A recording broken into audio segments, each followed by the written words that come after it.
So, got a package here. I'm guessing based on the package that it's something I bought on the secondary market. Let's get in it. Let's see what's up. I know it's packed really well. That's pretty cool. There's a note.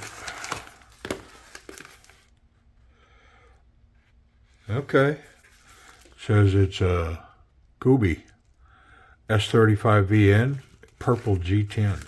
No box. Let's just get it out of here. So I do remember this knife, bidding on it, and it basically was stated that it's a new knife. And I mean, I must say that I think that's an accurate description, unless I find damage on the blade. Whew, that micarta is nice. And I'll be honest, I kind of like the purple. Hey, let's get rid of this stuff. And we're going to check it in so we can check it out. I don't think I need any of this. I do not. So it's packaged well. And on the surface, it was an accurate description. Pretty nice. I tried to find this knife, and I could not find it. I did find a listing for it on the Kubi site, but they didn't have any. So, kind of a rare little beast. And based on the images and the description, I thought, man, I'm going to try to get that thing. Let's get in here and see what's up.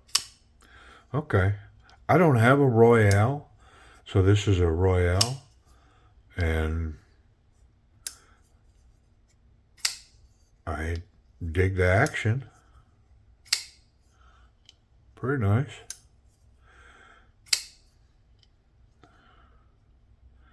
Just the smallest amount of coaxing. Let's try that front flipper. Yeah. Yeah, you don't got to try too hard to get that front flipper. Just run your thumb and it's going to go. Who's that designer?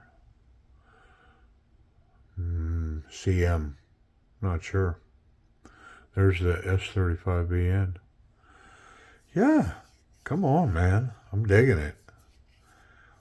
I do like it. And I like Kubies. Every Kubi I have, the action on it, I think I've said this before about Kubi, is that I think they were in the meeting when somebody invented the roller bearings and making a knife drop shut, because, man, their stuff is so smooth. All right, well, enough dilly-dallying. Let's get in here and see what we got. Let's get it checked in. I think I feel quite a bit of Loctite there. Yeah, it's got a fair amount. Okay. Which, doesn't hurt my feelings. And then the only other screw in that whole knife is this one back here. The back one for the clip. And it's a T6, I can see it. Interesting. So when I'm buying knives on the secondary market, one of the things that I sweat is it going to have stripped out screws, because you just never know. I mean, it's got a little hair or something in here, but it looks like it's lubricated properly. The detent ball's got the tiniest little bit, and then I see a fair small amount for the bearings. So yeah, this pivot pin seems locked in there, so I'm not going to take that out. I don't see any oil behind the scales at all, so I think just a quick wipe down and we'll re-oil the important parts, but I think the knife was in good condition. You can see here on this black coating that the detent ball and the bearing has worn its track through that coating. Let's see what the other side looks like. Yeah, I mean, it looks like maybe not quite finished over on this far side, but yeah, it's definitely well on its way. Let's take a little closer look at this blade. I'm gonna say Yeah, definitely a factory edge. Has not been sharpened. Come on. There we go. Yeah, looks good. Okay, keep going. Spend all my time talking when I should be cleaning. Less talky, more worky.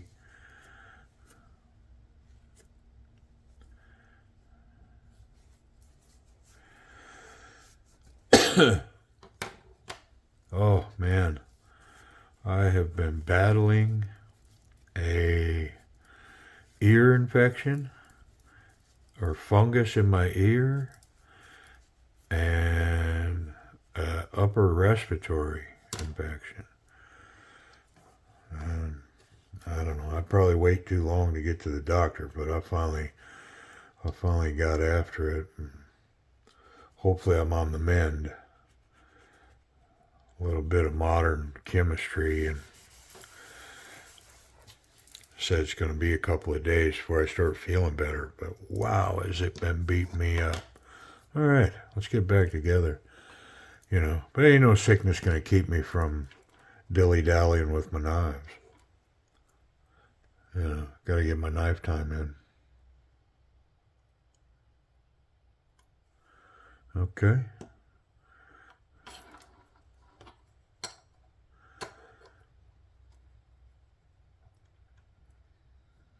That feels good.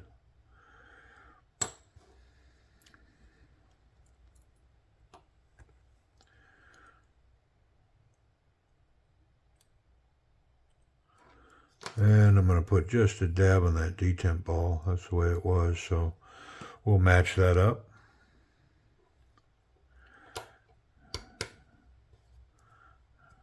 Okay. Oh, wrong one.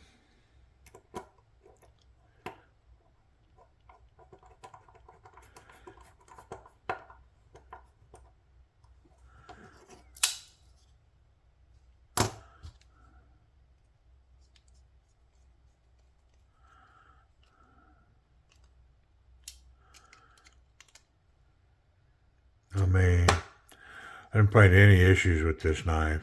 Like I said, there was a few fibers or something in there, but I didn't really see anything there. So, I mean, 100% this seller represented it truthfully, and it is a new knife. Didn't have a box, but they stated that. I mean, that action, man, wow. I know if I move that lock, that this thing will freewheel. Yeah, see it? Very nice.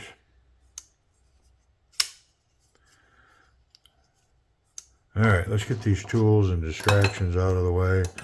We'll finish checking it in.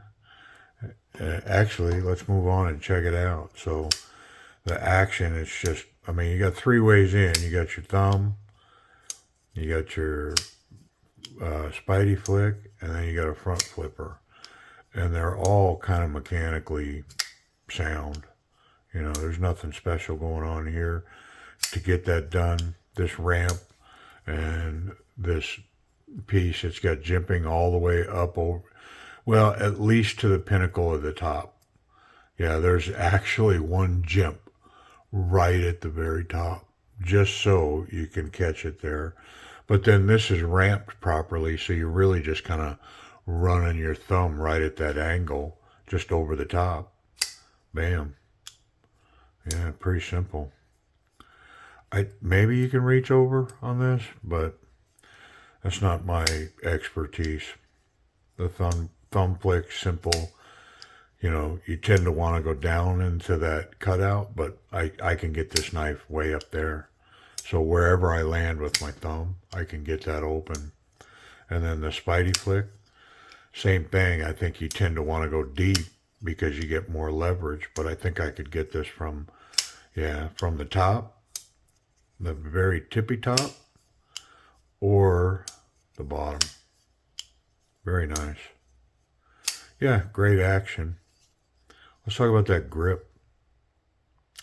So another thing that Kubi does is their jimping like to shred your skin. It's so sharp and precise, and that's the way I want my jimping, especially in this space. Because when I lock down that thumb, I want to be locked down. And got a little bit of jimping here on this lock access that actually locks your finger in there. So you're locked in here, you're locked in here, and it's a good grip back here. I will say that I am feeling that pocket clip down there in my palm. It's not hot, but I can definitely feel that in there. That it is not invisible.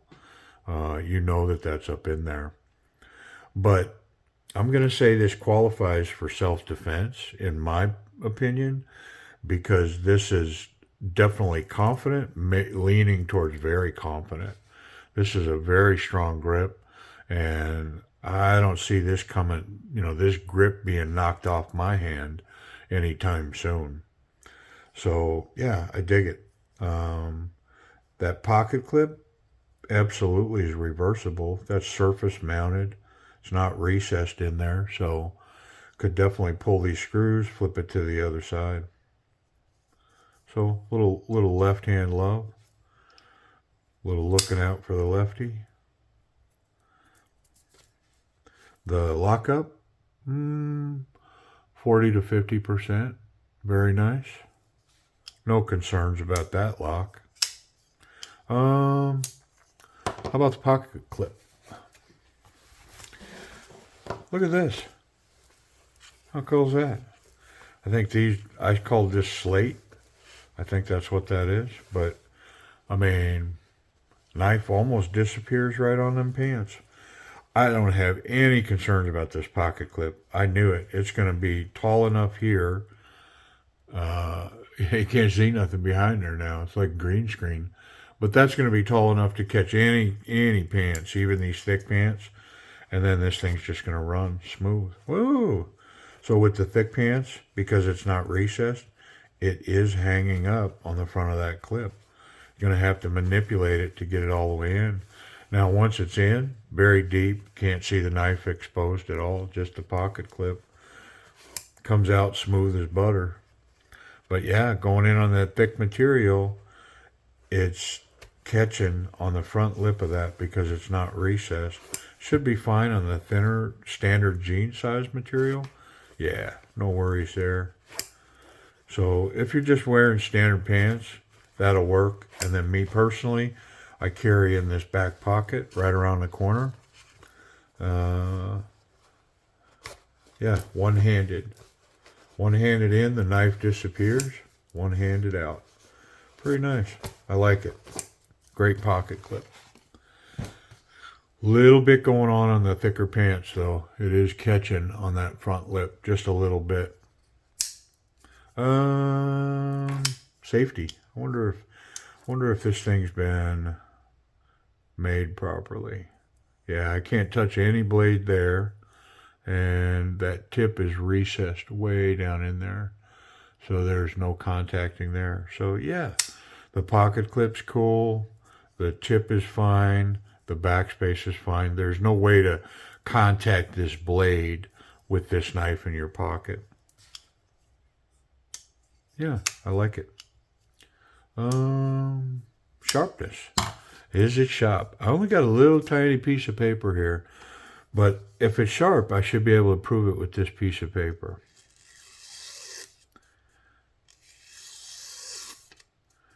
I mean, I love it when the paper jumps away from the knife once it's been cut. Yeah, so, I don't know. What do y'all think? Is that sharp? Yeah. I'm going to call it sharp and assume that you're agreeing with me on the other side of this. Okay. Price and availability. Like I said, I can't find this purple S35VN version for sale anywhere. But there are a lot of these Royals, and I think right now you can get them for around $40. So pretty good price. And I mean, I can't imagine they're any different. The G10 should be the same, which it's amazing. It really is. I mean, it's got a great texture on it, almost like a micarta, man. It is really nice. And I dig that purple. The black on that purple, very nice. Yeah. It just makes me want to touch it. All right, knock it off, man. Yeah, so price and availability. So I think I was just under $80 for this, and what I saw was when it was available, they were selling for around $100. So I saved about 20% off of what a new one is. But the interesting thing is they're not available. So would I recommend a standard Royale based on what I've encountered here? Um, I absolutely would. Yeah, I mean, I know the other version is going to have the same ergonomics, the same action. The only thing difference the steel material, and what I don't know is this G10 the same in a different color? I don't know. Is this special to this version of knife? I would think not. So if all that G10 looks like this in a zoomed in image, trust me when I say this is really nice. It's really good feel in the hand. But yeah, this is going to get some pocket time for me. I like it. Um, I will say I sort of struggle with putting special knives in my pocket because I don't want to, that's the thing when you're buying nicer or rare or knives that, for whatever reason, specifically to you, have substance. Like I have a $12 knife that I just absolutely love, and I don't carry it around anymore because it means something to me. So I've got plenty of like this knife in 14C28N or N690 or D2 with standard G10 that I can take out, and if I encounter a stuck battery cable or something, man, I'll pry on it. If I ping the tip off of it, I mean, that's not good, but I most certainly don't want to do it with a nice knife. So I don't know if this will get a lot of pocket time just because of the collecting nature of this particular one. But yeah, would I want a Royale in my collection? Something I could throw in my pocket and drag around on a Wednesday? I think so. Yeah, based on what I'm finding here, I would. So anyways, I think I think that's pretty much it. I appreciate you watching.